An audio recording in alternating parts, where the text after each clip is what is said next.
Yes, sir. General Griff Jenkins, Hey, Griff. pinch hitting for Jen Griffin. Welcome.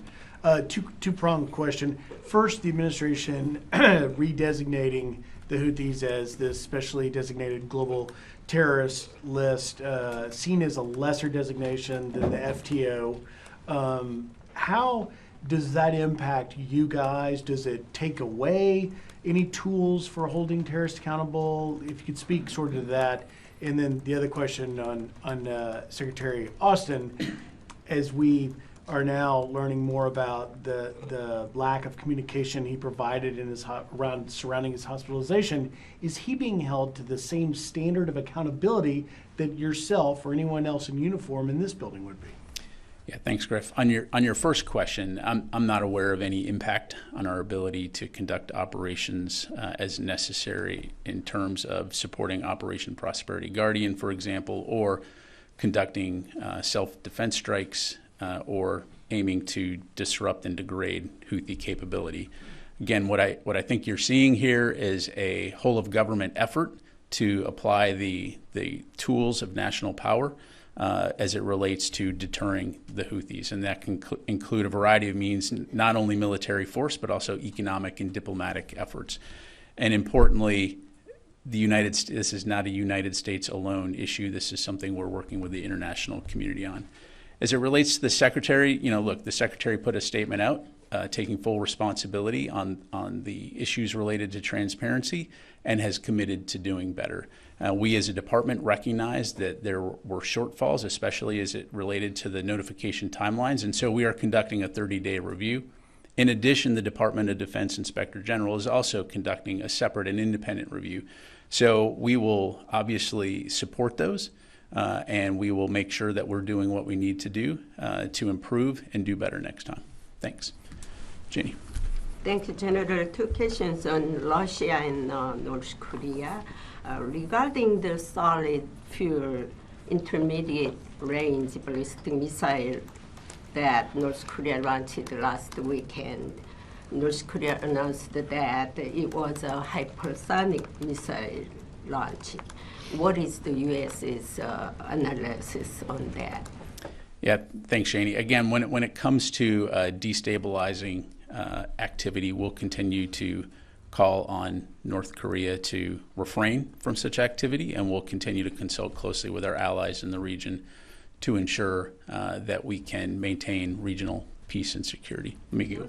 Korean Foreign Minister and Russia's President Putin and Russian Foreign Minister Sergei Lavrov have met in Russia recently. They discussed further expanding military cooperation. How do you assess this? Well, we've talked about this before, that clearly North Korea and Russia have a relationship. What we don't want to see is the continued proliferation of aid to Russia to be used in Ukraine. But I'll leave it at that. Let me go to the phone here. Jeff Shogel, Task and Purpose. Thank you. You had mentioned that the latest strike in Yemen targeted Houthi assets that posed a threat to both U.S. Navy and merchant ships. And I wanted to know what data, what evidence do you have that the Houthi were targeting Navy ships? And also, does this operation, the airstrikes against Yemen, does it have a name? Thanks, Jeff. Again, because you have merchant vessels and U.S. Navy ships in the region, as I understand it, the information that we had was that these missiles were being prepared for launch.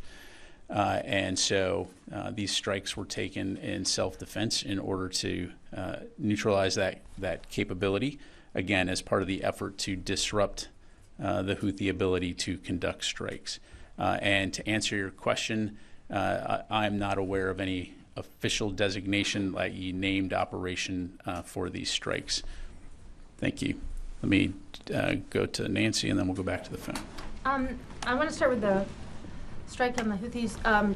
To Tom's question, as I understood it, we were going to get some sort of battlefield assessment since the strikes happened on the 11th. Can you give us a sense of when we'll see that, and with what specificity you'll be able to tell us the effectiveness of those strikes? That is, could you answer Tom's question about whether it was 25% of the capability or more or less. Yeah, so I appreciate the question, and what I provided is the assessment in terms of the number of strikes that we took. We assessed that we largely hit what we intended to hit and had the effect in terms of degrading those capabilities. The reason that I can't get into a percentage is because now we start to get into intelligence, and from the podium here, I would start talking about what we know and what we don't know, which can then be reverse engineered in terms of a potential adversary, or in this case, the Houthis, understanding where we may have gaps or not in our intelligence. So I'm just not going to be able to get into those numbers. And then I've reread the January 11th review that the Chief of Staff called for, and if I've read it correctly, there's nothing in there that prevents anyone involved from answering questions from the public or Congress. Is that right? So the 30-day review is to identify, and if you just permit me here, just use the exact words, relevant facts and circumstances, and evaluate the processes and procedures through which the Deputy Secretary of Defense was notified that she should carry out the functions and duties of the Secretary of Defense. The purpose is to better understand the facts surrounding these events and to recommend appropriate processes going forward. Separate from that, there will be an independent IG review to examine the rules, processes, procedures, responsibilities, and actions related to the Secretary's hospitalization. I'm going to paraphrase here, but again, this is all out there, and assess whether the DoD's policies and procedures are sufficient to ensure a timely and appropriate notification and the effective transition of authorities. So again, all of these, as I understand it, will be comprehensive in terms of looking at the Secretary's hospitalization and the required notifications. Behind all of this, however, again, just to reiterate, at no time was there a gap in DoD command and control. Right, but my question is, there's nothing in the memos as I read them that prevents somebody who is involved from answering questions publicly about their role in it. There's nothing that precludes that. At the risk of trying to prove a null hypothesis, I think the department personnel, of course, are going to be available to answer questions from whoever's conducting the review, whether it's the Director of Administration and Management or the DoD IG. Right. I guess the reason I'm asking is, as you know, we've been asking you some of the same questions over and over again since the 5th, and you've been unable to provide answers. And yet the same three people seem to be at the key of what happened: Kelly Maximum, General Clark, and Secretary Hicks. And I guess what I'm trying to understand is, why can't they come to the podium and answer the questions that you haven't been able to answer, since there's nothing that in any of these investigations that prevents them from doing so? So, Nancy, what I would say is, again, we are committed to supporting these reviews. Obviously, we want to make sure that we're getting the facts, that we're doing what we need to do, improve processes going forward. In terms of Secretary Austin engaging the press, again, as we've talked about, I'm certainly aware of the interest, and we'll make sure that request is passed along. I appreciate that, but what about those other three who are clearly very central? They're not recovering, they're here, they're in the building. There's nothing that prevents them from answering questions. But I think also it's important, again, to allow these reviews to run their course, to ensure that we're operating from the facts and that we have a holistic picture of what exactly happened and when. Again, understanding the importance and the public interest and the congressional interest, clearly, when it comes to this topic. Let me go ahead and go back to the phone here. JJ Green, WTOP.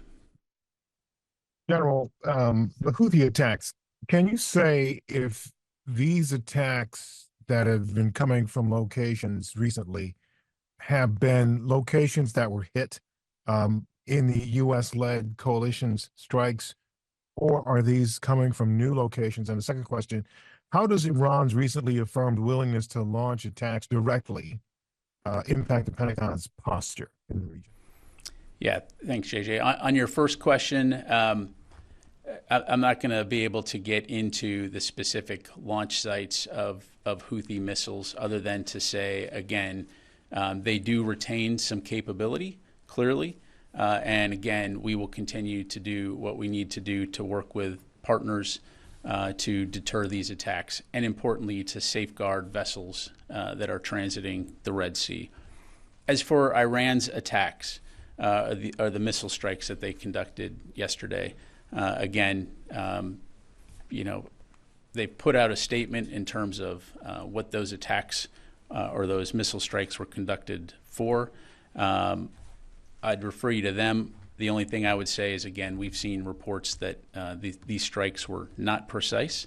And of course, we in the United States continue to work closely with allies and partners in the region to prevent the conflict in Gaza from expanding into a broader regional war.